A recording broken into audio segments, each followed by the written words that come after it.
kind of animal could come in and do this to her? We didn't have a whole lot of evidence. It's scarier when there's no motives.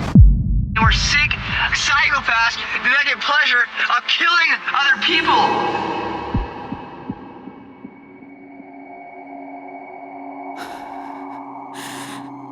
Have you ever been so inspired by a movie that you wanted to reproduce it in real life? Well, hopefully it wasn't a horror movie. Elements of Scream are all there, and it's all happening to Cassie Jo. There are some people out there who are so disturbed they thought nothing of recreating the 1996 horror movie Scream inside the house of a 16-year-old girl. In fact, they had fun terrorizing Cassie Jo's daughter while she was all alone house-sitting for her aunt and uncle. What kind of animal could come in and do this to her? What kind of person were we going to be finding during the investigation? Well, the answer would be pretty shocking, as would the crime scene Cassie's aunt would find. Trigger warning, today we'll be discussing themes of extreme violence and very graphic crime scenes. Pretty much every detail in this story is outrageous and upsetting. But if you're ready for it, let's dive into the case of the teens who killed their friend after being inspired by Scream. On December 21st, 1989, Cassie Jo Stoddard's story began in a little town called Pocatello, Idaho. This is a Mormon town where not much happens. The families are peaceful, everyone knows each other, and kids can play in the streets whenever they like. Cassie's parents broke up when she was quite young, and she and her brother grew up with their grandparents. Cassie loved animals more than anything, and her goal was to go to university and become a lawyer. All the information we ever received concerning Cassie was that she was a good person, she was a good student, and she was just, genuinely kind to everyone. She truly was. At school, she had lots of friends, and people were genuinely happy to see her. Hey, look, it's Cassie. Hey, look, I don't know. Hello, Cassie. This video was recorded on Friday, September 22nd, 2006. After school, Cassie was supposed to head to her aunt's home and house sit for the weekend. Her aunt, Allison, and uncle were away, and they had 3 cats and 2 dogs, and of course, a big house that needed tending to. This was also an opportunity for Cassie to make a little bit of cash. Throughout the previous summer, she'd done a lot of babysitting and house sitting, as she was saving up to buy her own car. So on the evening of Friday, September 22nd, Cassie's mom drove her over to the Whispering Cliffs Drive. Creepy enough, right? Well, that's where Aunt Allison lived. Cassie's mom left her at the house, handed her the keys, and took off. Now Cassie was all alone in this huge house. But it wouldn't be for long, because Cassie had a boyfriend. She and Matt had been dating for about 4 months, and Cassie had asked her aunt if Matt could come over one evening. Allison knew Cassie for the straight-A, responsible person that she was, so she wasn't worried Cassie would trash her house or throw a massive party. She said, of course, Matt can come every day if he wants to. What could be greater at 16 than spending the weekend all alone with your boyfriend in a giant house full of animals and no parents? So within an hour, Matt was at the house, and he and Cassie made some popcorn and put on a movie. We were there alone for a while, and so we started watching TV. But within another hour, 2 more boys showed up. Ryan, Tori, how you doing, man? Hey, man. This didn't sit well with Cassie. Matt never asked her if it was okay to bring more people, and she didn't know them that well. Plus, this was Allison's house, not hers. For Matt, it didn't sound like that much of a deal. Brian Draper and Tori Admick were his schoolmates, and when they texted Matt asking him to hang out with them, he just told them to come to where he was. But to Cassie's delight, the 2 boys found the young couple's movie watching very dull. So soon enough, they were out. They told Matt they were going to see a movie downtown, and they left the house. Now Cassie was alone with Matt again, and everything felt perfect. Except in just a few minutes, her reality would turn to hell. Cassie and Matt continued to cuddle and watch the movie when the power went out. According to Matt, around 10 p.m., the power goes out, plunging the house into darkness. Cassie was pretty scared. The whole house was completely dark and barely any light was coming from the street. She didn't know what had happened, and she didn't know how to fix it. Matt tried to calm her down, saying these things happen, but little did he know they had just become part of a real-life horror movie. I can't think of anything more cliche in a horror movie than the power going out. But you know what? It really did. Matt then headed to the basement to pop the breaker and get the power back up. When he did, the power came back, but only partially. Still, Cassie was a bit distraught. So Matt called his mom asking if he could spend the night with Cassie so that he could comfort her, but his mom said definitely not. They were two 16-year-olds. She didn't trust them all alone in a half-dark house.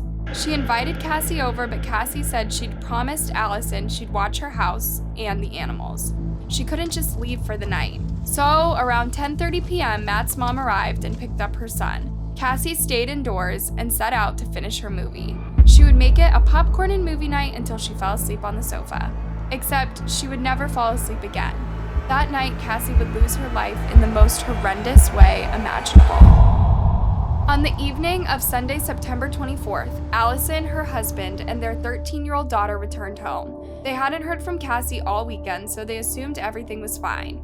This was 2006. People didn't send pictures of their animals on smartphones all the time. But when Allison's daughter walked in, she screamed in horror and ran back out. Cassie was lying in a pool of blood. Within 10 minutes, the police were at the house. Initially on the scene, we didn't have a whole lot of evidence. The scene might have been tidy, but Cassie had been stabbed 29 times, so viciously that almost 10 of the wounds would have been fatal on their own. This was a shock to everyone who knew Cassie, let alone her family. Who had the motive to do such a gruesome act and take the life of a girl who never got herself in trouble? As her family was at a loss, so was the police. But the officers knew they had to retrace Cassie's steps that weekend. So first they found out Cassie had spent Friday evening with her boyfriend Matt. Soon enough, he was brought to the station for an interview. Now, there were a few suspicious things about Matt. On the one hand, he showed close to no emotion when the officers delivered the news about Cassie's death. It was almost as if he knew. And on the other hand, Matt's mom could corroborate that she picked him up at 10:30 p.m. and drove him home that night. But she couldn't tell whether Cassie was alive or not at that point. So Matt could have killed her before going home. Obviously, he could be lying to us. Well, certainly the fact that he's leaving the house just before she is killed bothers me. Ironically, the first suspect in the Scream movie was also the victim's boyfriend. After all, victims' partners are oftentimes their killers. You have a copycat crime, but you also have these details which really do mirror the film. Matt was given a polygraph test, and he passed. But he also told the police officers a vital piece of information. That Friday night, two other boys came to the house briefly, Brian Draper and Tori Adamick. That day, Brian and Tori were also brought over to the police station. They both told the same story. They'd come to Cassie's house for about an hour, then they left to watch a movie. And it turns out they had the ticket stubs to prove it too. The police were once again at a loss. If the last three people who saw Cassie alive had strong alibis for the night, who could have murdered her? But just before they let Brian and Tori go, the investigators had one last question for them. Here they are in the interrogation, and they're just gonna ask one more question, something tough, something unexpected. You know what they ask? How was the movie? I don't know, it's just it's a horror flick, man. Neither of the boys could say anything about the film, not even its basic plot or a couple of characters. And there was something truly odd about this. Brian and Tori were huge movie buffs, particularly horror movies. They even made movies of their own. If you asked anyone at their school about Brian and Tori, they'd say, oh yeah, they're the movie gods. So, how come they couldn't say one thing about the movie they'd just seen a few days back? It was 2 nights ago. You're a film guy. What 16-year-old kid, I mean, we're talking the night before, doesn't remember what movie you went to? That's ludicrous. It's not gonna happen. That's when Tori broke. But he didn't break down in tears, nor did he show any kind of remorse. He just said in a low voice, all right, we didn't go to the movies. I was lying, because I did something very bad. Both he and Brian eventually admitted they never went to a movie, but they didn't confess to what they actually did. Here's where the story takes another turn. The boys separately indict themselves, but on a matter far less serious than what the police are investigating. The boys claimed they broke into random cars for a couple of hours, but by 11 p.m. they were both home. That's not what happened. But trust me when I say, what Brian and Tori did to Cassie that night was truly the stuff of nightmares. As soon as Cassie was home alone that night, the power went out again. Come on. Then it would go on and off faster and faster. By now, it was clear to Cassie that someone was doing this to her. She was terrified, and she didn't know what to do. If she investigated, she might get hurt. But if she stood in one spot, she might get hurt too. She was simply frozen with fear. Meanwhile, in the dark, she would hear all sorts of noises coming from all around the house. Both have masks on. He walks up and he tells me, you do something scary, it's gonna freak her out. And I'm like, okay. And so I grab a door and I open it and I slam it. And we just kind of go into the room and the crime happens. Finally, a horrible masked person showed up right next to Cassie, just like in Scream. It wasn't just one masked psychopath, it was two of them, and they had Cassie cornered.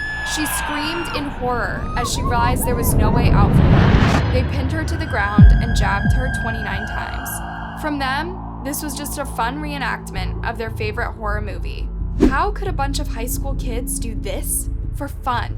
The officers would soon discover that Brian and Tori thought just like a bunch of high school kids. They didn't cover their tracks too well. It took just a few minutes to check if there had been any reports of car break-ins that weekend, and there weren't any.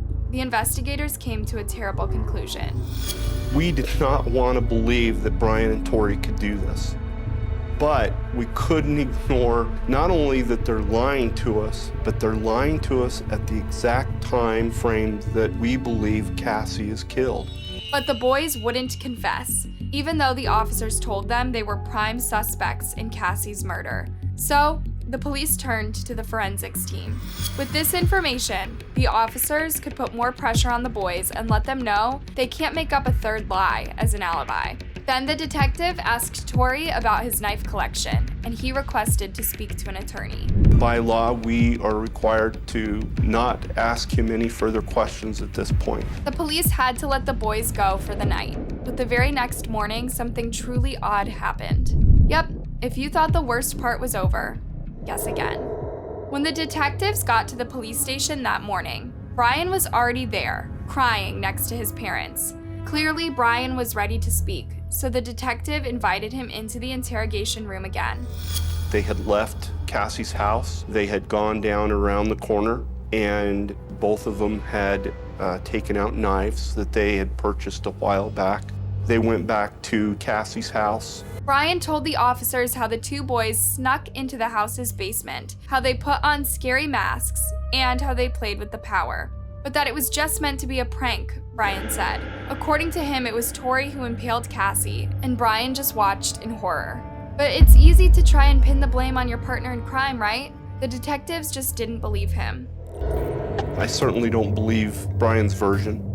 I believe that the two of them killed Cassie. I believe that they're both equally as involved in it as the other person. Here's where the law gets tricky. The officers knew the boys were guilty. They even had a partial confession from Brian. But without any physical evidence, they couldn't convict either of them. We knew that they'd already been in the house. So some of the evidence that we look for, hairs and fibers, fingerprints, DNA from fingerprints, those kind of things, they were going to be a moot point for us. However, Allison's home was squeaky clean. Allison and her family were even staying at a hotel during the investigation. The police arranged for them to stay there for 2 weeks. They couldn't tamper with any evidence, and who would want to be in that house anyway? The officers couldn't find any relevant DNA inside the house. The boys were wearing gloves, masks, and hoods that night. But it was Brian once again who spoke. Apparently, he'd disposed of all of the evidence by putting it in a plastic trash bag and taking it to a woody area in the south part of Pocatello. Before long, Brian took the police to the area. This was everything the detectives needed to convict the two. The boys stashed everything there. Masks, knives, one with a serrated blade, one with a straight blade. But they also found one other thing that none of us expected to find, and that was a videotape. Imagine being a cop and finding a tape of gruesome evidence. Would you be eager to watch it or completely terrified? Apparently, the whole team felt nauseous, and when they played the tape, there came another shock. The day before Cassie's murder, the boys were bragging about their plan and ranting about their very disturbing worldview. Evil, the origin, is a follower of Satan. There is no Satan. Real? Then shut up. Then how are we supposed to express ourselves? Good and bad. We're bad. We're bad. That sounds so We're evil. That's not even We're not, okay? They were sick psychopaths that get pleasure of killing other people. That sounds good, baby. Not only do they now know what they are, but they took great pleasure in it too. How sick is this? Then the boys, enthused about replicating their favorite movie inside Cassie's home. We're gonna be just like Scream, except real life terms. We're gonna be murderers. Baby. Everything that was on that tape was simply horrendous. It was just hard to believe that these boys were 16 at the time. September 27th, 2006. Our bride is supposed to happen tonight. So hopefully everything will go wrong. Everything will go smoothly. We can get our first kill done. I'm sorry. I'm sorry, Cassie's family, but she had number one. She has to confirm. And she's perfect, so she's gonna die. This was Brian talking, the same Brian that had come to the police station crying next to his parents. How messed up do you have to be to make such a videotape and explain calmly to your victim's family that you're gonna kill their daughter? What's even creepier is that Brian had a huge crush on Cassie. He'd liked her for months, but Cassie was not interested in him. She only had eyes for his friend, Matt. Watching Brian speak so openly about murder shocked all of the officers who saw this tape. I've been in law enforcement for 22 years now, and I have never in my life seen anything that can even come close to the videotape that we had in this case, and I'll probably never see it again. You might say, sure, this is a small town in Idaho. How many horrible crimes do these officers see in a lifetime? But even for huge cities like New York or London, a couple of teenage kids reproducing Scream to perfection is unusual and horrifying. We found our victim, and sad as it may be, she's our friend. But you know what? We all have to make sacrifices. These boys didn't seem to have any sort of remorse or understanding of the gravity of murder. What these videotapes really show are two individuals who are highly psychopathic. She's gonna be alone in a big, dark house out in the middle of nowhere. How perfect can you get? I mean, like, holy dude. I'm horny just thinking about it. Hell yeah. Sheesh. For days on tape, the boys hyped up this horrific event and fed off each other's enthusiasm. They also promised to keep killing girls from their school one by one, starting with Cassie and then moving on to all of her friends. It's gonna be extra fun. You're evil. Yes, I am. They have no conscience, or appear to have no conscience, lack of remorse. They get off on killing. And it really speaks to the fact that these are two mentally unstable individuals. Brian and Tori's original plan involved taking Matt's life too. As far as they knew, Matt would stay with Cassie that evening and watch movies. They planned to sneak into the house, then make a noise outside so that Matt would come and investigate. That's when the boys would kill Matt and scare Cassie. Then they would continue to chase her through the house until they would finally stab her to death. When Matt left the house, he only made the job easier for them. 2 against 1 is never a fair fight. Apparently, when the two came over to Cassie's, Brian went to the bathroom. On his way, he unlocked the back door. When he came back into the living room, Tori stood up and the two left, seemingly to go to the movies. In fact, they just circled back to the house, but not without videotaping this first. Unfortunately, we have the grueling task of killing our 2 friends. And they are right in that house just down the street. We just talked to them. We were there for an hour. But we checked out the whole house. We know there's lots of doors. There's lots of places to hide. I unlocked the back doors, so it's all unlocked. It's really sad to think about how Cassie Jo Stoddart lived her last hour, alone, scared, in the dark, not knowing what was happening. Who was doing this to her and why? To know you were always kind to those around you and now you're being repaid like this must be really upsetting. I think what haunts me about the case is just the last few moments or minutes of Cassie's life. And where my heart hurts for her is how painful it was and how scared she must have been right before she lost her life. Perhaps what makes this case even sadder is how much fun these two psychopathic monsters had. After leaving Cassie in a pool of blood, they left the house and continued to videotape themselves. This time, they were proud. Just killed Cassie. We just left her house. This is not a joke. I her in the throat and I saw her lifeless body just disappear. Dude, I just killed Cassie. Although very hard to watch, this tape was just what the police needed to see the boys in prison. The trial wasn't a difficult one from a logistical point of view. The prosecution had a really damning videotape, but it was difficult from an emotional point of view. Hundreds of Pocatello residents came just to try and understand why the boys behaved like monsters. What was their story? When did they become psychopathic killers? Unfortunately, even this bit mirrored Scream. The boys didn't have any motive. End of Scream, Billy and Stu are revealed to be the killers. And they're asked, what's the motive? We don't need a motive. Hannibal Lecter didn't have a motive. Norman Bates didn't have a motive. Like Billy says, it's scarier when there's no motives. It's true. Murder is the worst thing ever. But when it's done for the sheer pleasure of it, it's somehow made even worse. And this is why Cassie's family might never get the closure they need so badly. So we might not know exactly why Brian and Tori killed Cassie and Joe, but we might begin to think that they committed this murder for a sense of fame, for a sense of notoriety. I've always wanted to make a mark on the world, so this is a good way to do it. After all, they did make the front pages everywhere. The high school kids who copied Scream and killed an innocent girl in the dark. It's sad and wrong that Tori and Brian got what they wanted. What we got to see with Brian and Tori was just how evil they really are. And to paint a complete picture, this video was taken by them. Hey, look, it's Cassie. Hey, look, I don't know. Hello, Cassie. Yep, they filmed Cassie and even had a little chat with her on the morning of the day that they would take her life. Wait, have you seen Tori? He's supposed to be here at 7:30, and it's 8:19. He's an hour late. You don't even care, do you? Okay. See ya. Brian knew he was about to kill Cassie, and yet he was acting friendly with her, abusing her trust and kindness in a really sickening way. On August 24th, 2007, both killers were sentenced to life in prison for first-degree murder and an additional 30 years to life for conspiracy to commit murder. While this might not have brought peace to the hearts of Cassie's family, justice had been done, and they knew Brian and Tori would never leave prison.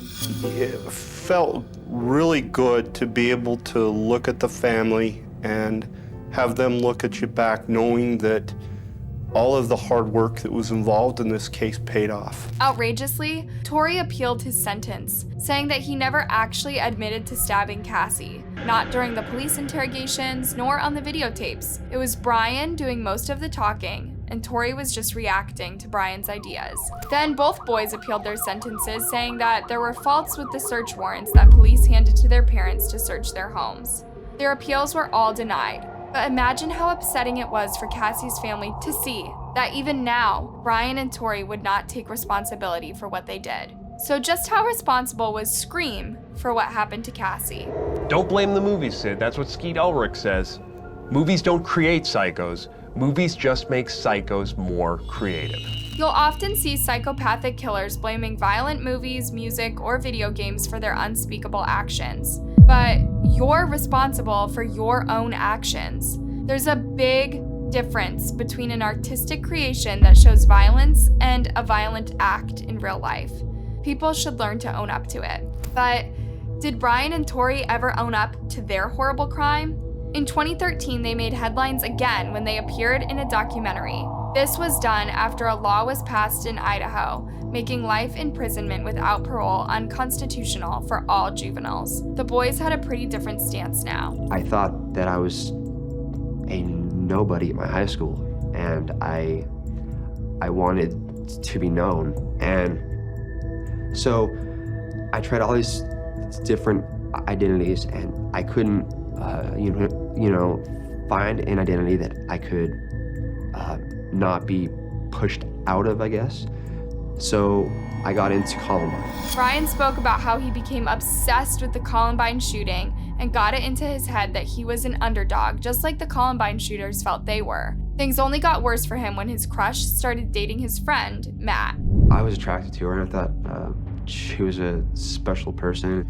But she started going out with this other kid I knew in high school, and it kind of struck me hard, and I was like, okay, so, I am a loser. Then he met Tori, who was really into horror movies. Tori suggested they copy Scream, and Brian went along, feeling less alone now that he had a partner in crime. Tori, on the other hand, still claims his innocence to this day. That's right, he says he was high during the videotapes and that he never laid a finger on Cassie. Even worse, during the documentary interview, he sits right next to his parents and complains about how he lost his freedom. I think it's crazy how the last week of me being on the street, being free, really has affected the rest of my life. If you were to watch that video and nothing had happened, it would literally be a joke.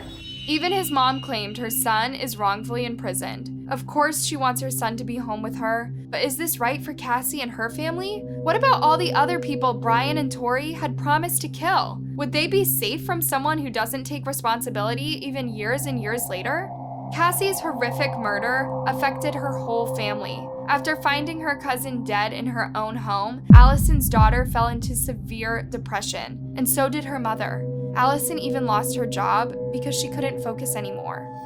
Desperate, the family tried to sell their house and start afresh, but no one wanted to buy that haunted place. Cassie's parents, grandparents, and everyone who loved her are still grieving and trying hard to move past the horrific crime. They have started a charity called Pumpkins for Cassie, where they donate to children and animal shelters. Through the charity, they try to remember Cassie, not as the victim of a horrible, terrifying attack, but as the kind animal lover who always had a warm smile to give. Still, it's a very sad thought that at least one of her two killers isn't ready to admit his guilt. Thanks for watching, you guys. Hey, don't be shy, give this video a thumbs up and subscribe to my channel for more. See you next time, and stay safe.